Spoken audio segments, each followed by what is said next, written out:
Hello everyone, how are you? I'm Hariuha and today I'm going to talk about, or rather, trying to figure it out, a little puzzle. So, I heard you guys like Heilung. In all honesty and to my shame, I haven't had the time to properly hear Heilung. I know this sounds a little bit weird, but the spare time I have when I'm not working is precisely to make videos for YouTube and write academic works for the Patreon platform. So I don't have a lot of free time, unfortunately. However, a patron of mine asked in the community section on my Patreon site about the meaning of the phrase in Heilung's song called Othan. I went to listen to the song, finally, and realized most of the lyrics are part of the text from the Ovamal, which isn't big news there. My patrons had already pointed that out, and I should have read that first. But there is a little part of it, no one seems to be quite sure what it is, and it goes like this. I'm not going to pronounce it, but you will have here on the screen this combination of words from Heilung, from this song. I thought it would be an interesting puzzle. I thought it would be gods, where have I got myself into?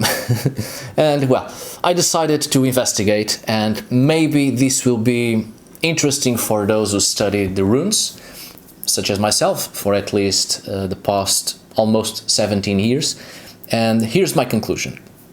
Mind that I'm not saying I have succeeded, but I haven't completely failed either. And I must tell you that what I'm going to present next is my own step-by-step in the investigation until I got to a conclusion, meaning that I will say a lot, quite a lot, in this video to show you the process of my investigation and several conclusions until the final conclusion. So don't judge me just yet, wait until the end, because I will show you the step-by-step of my investigation.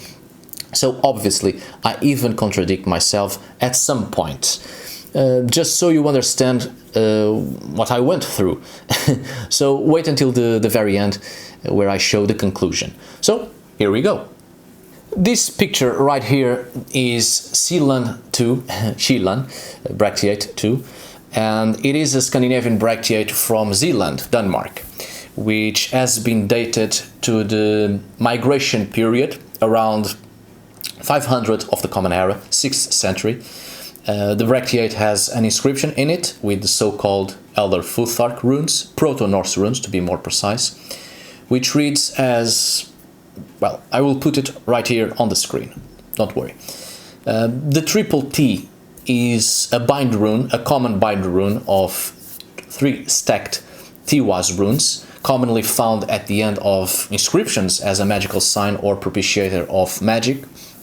Multiple Tiwaz runes often appear in rune inscriptions, but mostly on bracteates, either stacked atop one another to resemble a tree-like shape, which indeed might not be a bind rune after all, but the stylized representation of a tree, or it can appear repeated after one another, next to each other, which has been suggested to be an invocation to Tyr. But that is unimportant for this case, for now. As you can see, we have our first clue here, Hariuha. The translation on this particular bracteate goes more or less like this. And I'm not moving away from the subject, but it's important to understand the context here. So it goes like this, and I'll tell the translation. Hariuha, I am called, the dangerous, knowledgeable one. I give chance. Hariuha is a name whose meaning is not clear, and the next word next to it means I am called, and the next one is travel wise, or it can be as one who is wise about dangers. Breaking the word, the meaning is completely altered. The next one to it is Gable, I give or gift, but as in giving. And finally we have Auja, chance. The bind rune at the very end could be interpreted as a magical tree, but it seems likely to be a triple Tiwaz rune, as said before, referring to a magical binding, perhaps. There has been suggested another translation for this set of runes in this bracteate, which goes more or less like this, and I quote again: I am called Hariuha, I know danger, I bring happiness. If we cut Hariuha into Hari, it means warrior, and Hua is terror or fright. So you see, breaking the word changes the meaning completely. So far what we have concerning Hariuha is that it is either a name or referring to a warrior or concerning terror or fright. Perhaps what we have in here, and as it so happens, bracteates are amulets that contain magical inscriptions or incantations. What this word is meant to provoke, perhaps, is terror in one's enemies. To cause terror to warriors, or the warrior causes terror. As you know, before the runes became a structured alphabet and were solely used to write, the junction of runes also had the purpose of creating specific intentions by putting the runes together, a sort of invoking the special properties of each rune. And as we have later on in Iceland during the late Middle Ages and then well into the modern period, several Icelandic magical staves appear whose effect was to cause fear to one's enemies. So it is a sort of magical tradition that endured for some time. So the word right here could be indeed meant to, well, not just as a word, but to specifically show intention and to cause fear to one's enemies or cause warrior terror. But as you can see, the figure depicted in this bracteate is a warrior indeed. A figure on a horse, on horseback, and with a spear. So it is commonly believed to be Odin, even though if we break the name Hariuha, Hari and Hua, it is warrior terror. So terror provoked by a warrior. And the figure is perhaps not Odin, but a warrior who provokes terror. Or this is an amulet to call upon this figure specifically. So this figure propitiates warrior terror to the enemies of the person who wore this medallion.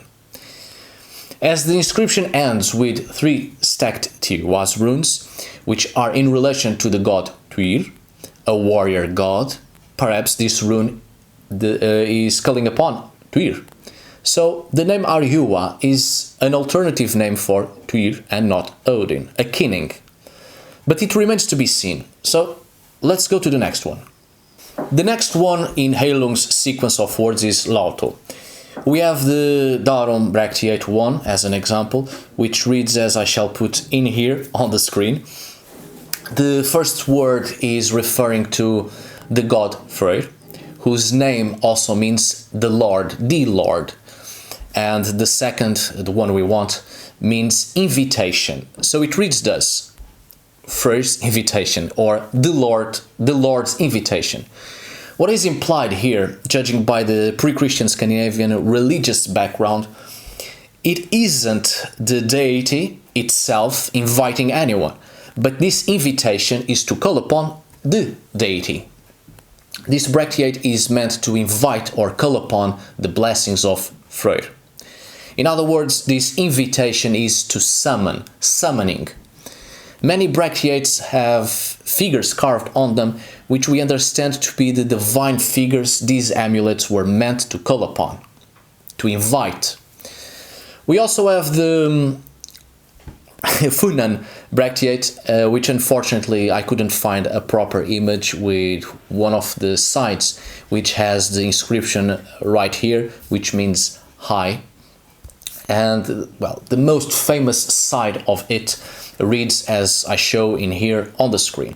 So, roughly translating, is magical invocation Hariuha Laþu.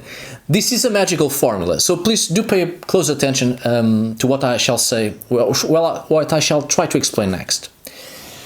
We have a sequence of runes that are repeated here, and often these repeated runes or identical runes can be interpreted as being groups of identical runes which represents the initial rune carved and the number of times that the rune is repeated represents the position of the second rune in the same rune row.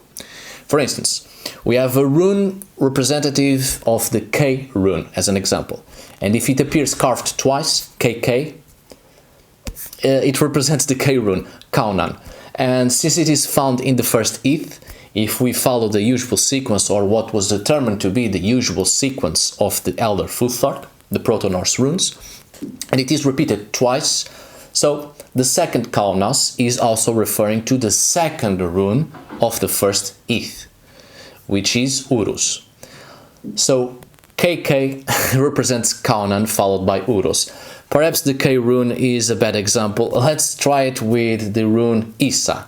If it appears 4 times together, since Isa is in the second eth, second rune row, the first Isa represents Isa, and since it is repeated 4 times, it is the rune in the 4th position of the same eth, which is Yara. So it is Isa and Yara, right? So following this explanation, the magical formula we have on this bracteate is, as I put it in here on the screen, Alu. So what it means is magical invocation and the magical word or incantation. And yes, we already see here Alu, which is part of Heilung's sequence of words, which is often referred to as magic, as being connected to the magical formula in itself. But we shall get there.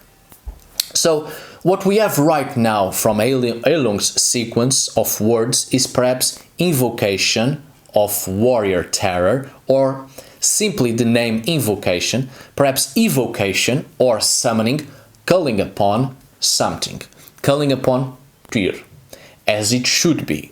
But I think Heilung missed that part. Let's see the next word. Then we have Laukar, and there are several inscriptions with Laukar as well as Alu.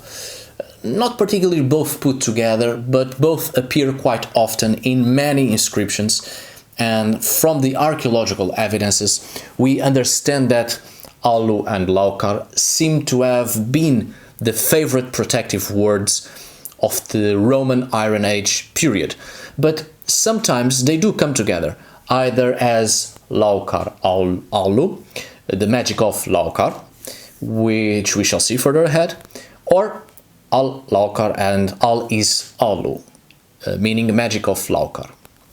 Anyway, we have a good example, which is the Scone Bracteate 1, which unfortunately I couldn't find a proper picture of it in the database, but it appears in several academic works, and the runes carved on this bracteate, Proto-Norse runes found in Sweden and the object dating to the 6th century, they read thus, as I shall put it right here. I will show you here on the screen.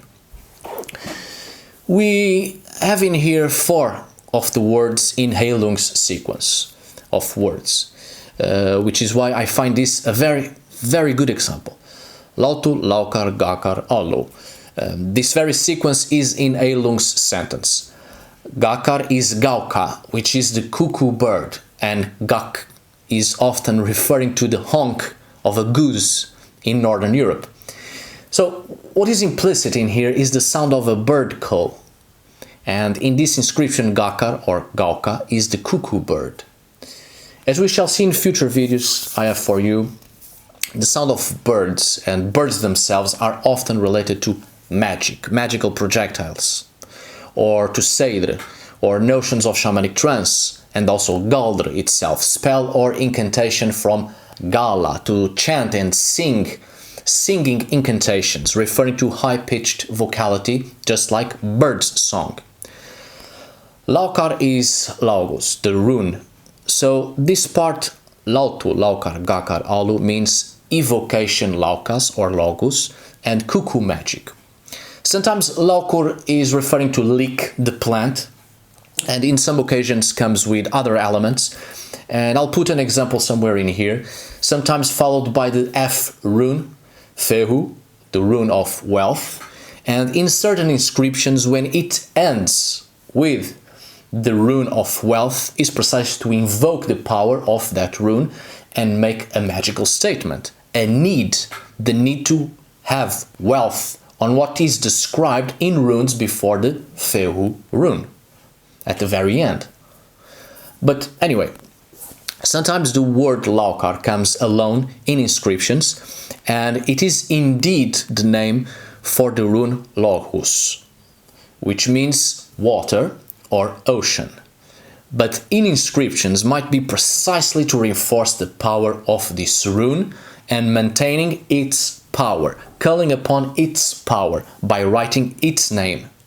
So what we have in here is, in Laþu Laukar Gakar Alu, is indeed invocation, calling, summoning of the rune Logos, the magic of the cuckoo bird, as in chanting the magic of Logos magic, calling upon it, singing it in high-pitched notes, the name of the rune. And Alu, on the other hand, its meaning is magic. It is referring to magic. I'm not going to develop on it today, not in this video anyway, but what you need to understand is that indeed Alu is a magical formula in itself, referring to magic itself, always linked to something, the magic of something, Alu of something. So perhaps in Heilung's sequence of words, it doesn't begin with anything related to warrior, but it's simply a name of some entity.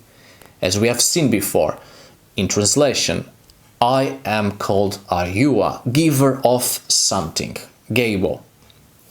As you have noticed by the very first example and by the example that contains a great portion of Heilung's sentence referring to cuckoo magic or the cuckoo bird, you have certainly noticed that both cases have the image of a person, of an individual, and the individual is with a bird or birds. One is smaller in one of the cases, a cuckoo bird. This individual is often referred to as Odin, because people have a lack of imagination, in my opinion, and it's always Odin, and if there are birds, well, those are surely ravens. But the name Hariuha tells it differently, and I think it's referring to a specific god with this name or this kinning. As shown before, it seems to actually be Tyr. In fact, I can go as far as to say that the phrase Laþu Laukar Gakar Alu, it is probably referring to Hymir, the bird god of the pre-Christian Scandinavian religion and mythological accounts. As you know, Hymir plays a role in the creation of human beings. It is Odin, Hymir and Lodur that together give humans what they need to be individuals, give them the spiritual essence. I'm not going to develop in this video today about Hymir because I want to reserve that for a specific video. But it is believed that he is a bird god, indeed. But let me just tell you something. There was a little problem in here with the microphone, doesn't matter. Let me just tell you something. In certain accounts in Norse mythology, humans had been cast out from the primordial sea, but they did not have the form and capacities of today. Humans had their own existence, just physical existence, but then the gods gifted humans with something that would make humans whole. Humans had just a physical form, a physical existence, nothing else. They had no thought, they had no blood, they did not have cognitive capacities. So Odin and Hymir gave them spirit and hug, which is essence, to be alive, and gave humans thought and personality, hugr. Hymir in particular gave humans understanding and cognitive thinking. And now I beg you to wait for a video I have for you on the very concept of hugr, because hugr, thought, thinking, personality, in the sources is always related to birds, and you will understand why when I have that specific video for you. Hunir gave humans the mental capacities, cognitive thinking, understanding, personality. And I find it very curious the reference to birds here and the rune Logos, since Logos is referring to water, in great part the sea or the ocean, the primordial waters from which humans came from. So far, what we have is this entity evoking Logos and cuckoo magic, this entity in relation to the evocation of Logos. So we have two elements here that were not originally connected, but Heilung connected them. We have Hariuha, probably referring to Tuir, as an alternative name for Tuir, warrior terror, a kinning, as a title for this god. And indeed, where this name appears, there is the figure of a warrior on horseback. And then we have the second element, not linked to the first, which is the phrase Laþu Laukar Gakar Alu, which is in reference to calling upon the power of the rune Logos, and in relation to bird magic, specifically cuckoo magic. And the figure carved alongside this phrase, this set of runes, is a god of birds or a bird god, and in connection to water expressed in the rune Logos. It seems to be in connection to Hunir, the bird god who gave humans cognitive thinking and personality when humans came out of the primordial waters. So Heilung fused Tuir with Hunir, which I don't think that was their intention. I think in this aspect they tried to pass on a different message and completely disregarded the actual meaning of the sentences, the name and the sentence. And the entire sentence in Heilung's song ends with the rune Logos again, and that is the interesting part, one of the interesting parts in here, because as we have seen, sometimes in rune inscriptions they end with a single rune, which means it's the power of that specific rune over the rest of the sentence, which is why I gave you precisely the Fehu rune as an example. Its connection with wealth in relation to what is being said before the rune appears. So, in this sentence by Heilung, we already have this clue as well, ending the sentence with Logos again, the rune, perhaps as an indication that the power of the rune falls upon what is being said before, or it is to reinforce the power of the rune as it is already being summoned or invoked or evoked in the sentence itself, before this rune appears. So, what we have here is probably, or it should be, a junction of the god Tuir and the god Hunir, the bird god, the god that gave humans the cognitive thinking, the hugru, the personality and thought, always related to birds, and in relation to the evocation of Logos, the primordial waters, and cuckoo magic is the magic itself of song, and in relation to thought and personality, hugru, once again, as it is always related to birds, as I have said. If this is what Heilung intended to create, I say, congratulations, that was very smart indeed. But unfortunately, I don't think this was their idea, their original idea, as we shall see further ahead. But we still have a problem, the last part of this phrase to be translated, Ole Lule. So let's see. I must admit that this last part, Ole Lule, I didn't quite get this. I mean, Ole sounds a lot like ale, as in the drink, beer. But it is important to note that to us nowadays, the word beer and ale don't have a lot of differences. But these two drinks were regarded differently in Northern Europe. The term ale comes from the Old English Hilo and Old Norse öl, and it was a beverage produced from malted grain. The term beer, however, comes from Old English beor and Old Norse beer, which were thought to be names derived from the word barley.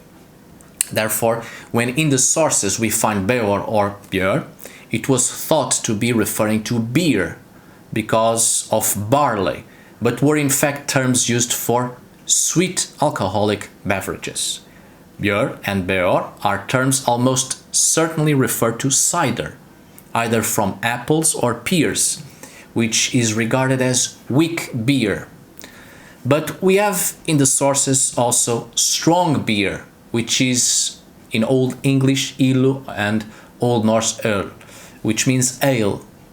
English translations of the sagas will translate both öl and björ interchangeably as beer or ale, so we have to be careful with that.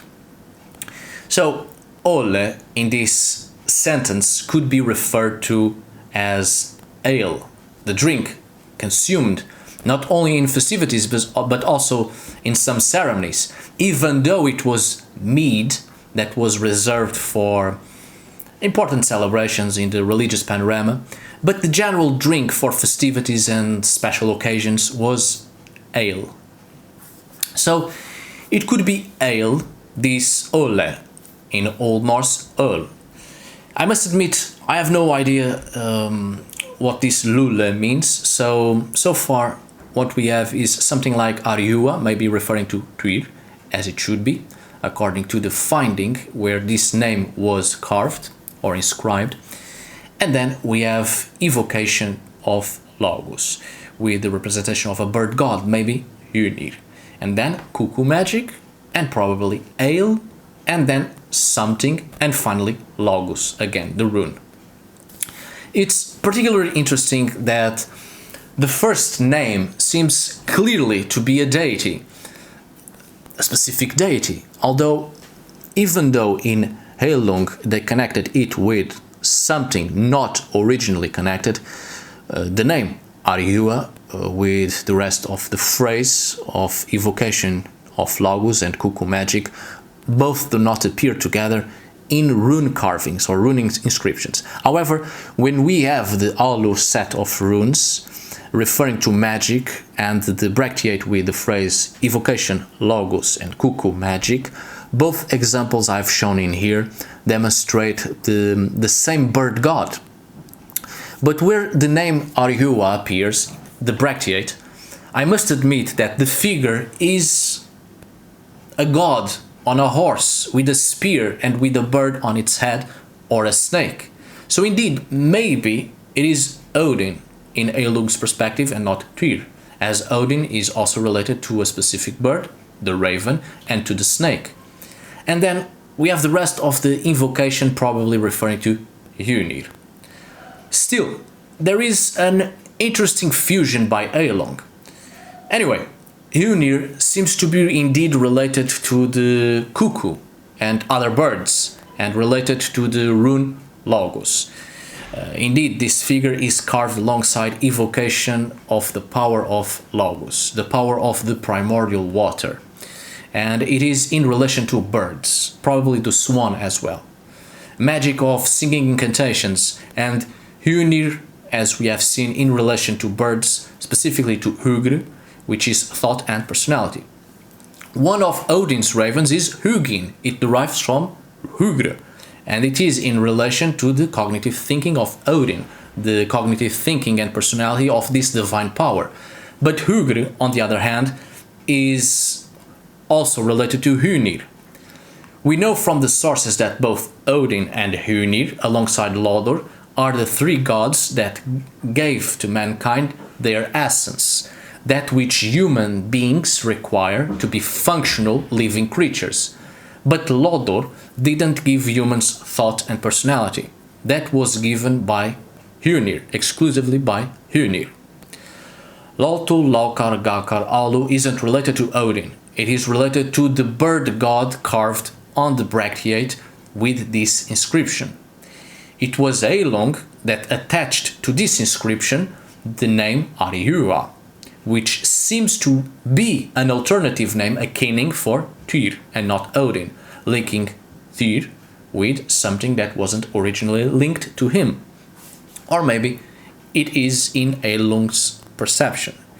if we take into consideration that Heilung didn't see this name and this figure in this bracteate as Tyr, but as Odin, so both Odin and Hunir are linked to Hugr, thought and personality, and both linked to birds, both working together, perhaps as two aspects of the same deity. And if this is the case, this link that originally didn't exist was created by Heilung, but it's very smart indeed to see both gods and their link in mythology, Odin and Hunir. However, I don't think this was actually Heilung's intention. So, what maybe Heilung tried to pass on with this isn't Tyr or Hunir or Odin and Hunir, but both divine forces together, reflecting the primordial stages of life, Logos, the rune, and the connection with birds and singing Galdr, bird magic, singing invocation related to both Odin and Hunir. And in the end we have Ole Lule, perhaps something related to feasting, celebration, and the sentence ends with Logos again, the rune, to reinforce what was said. So, is it perhaps a celebration of life, flourishing of life, the magic of the birth of life itself? But I'm not finished yet, and here's my conclusion. Finally, if we take into consideration that the rest of the lyrics in this song are part of the Ovamal, supposedly the words of Odin, the words of the High One, and Heilung's song itself is called Othan, perhaps all along Heilung with this mysterious phrase is indeed the intention is calling upon Odin himself.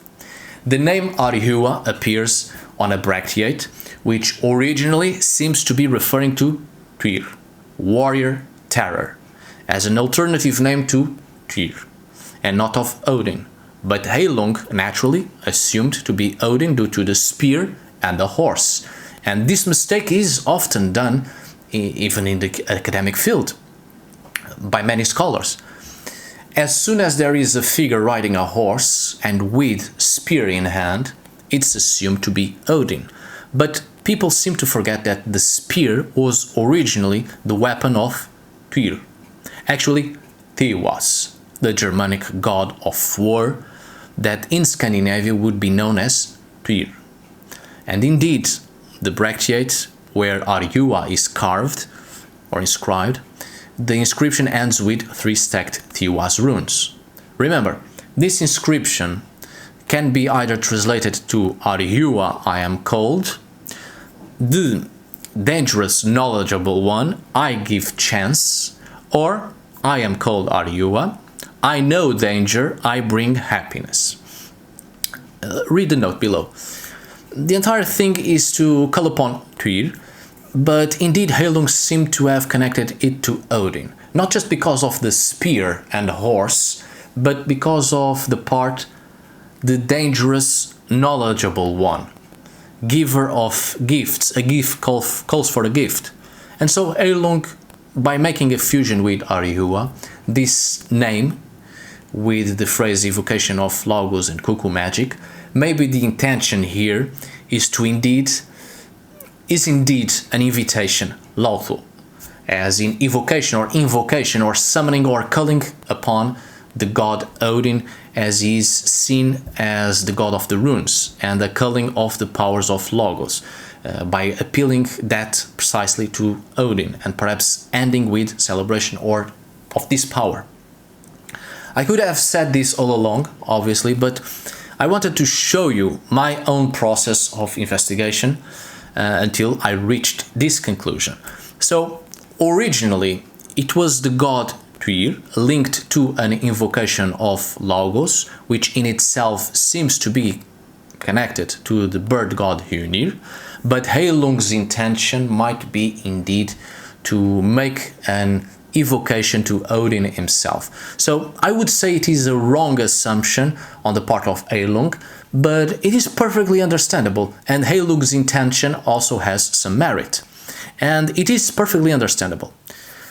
Well, perhaps the word wrong is too strong a word, and I shouldn't assume that. Anyway, The part Ole Lule, which seems to be in celebration of the powers evoked, perhaps, well, remains to be seen. And that little bit might make all the difference. Perhaps. Now, tell me, Heilung, if you are watching this, which you are not, obviously. Am I close or really, really far? Anyway, this was fun, at least for me.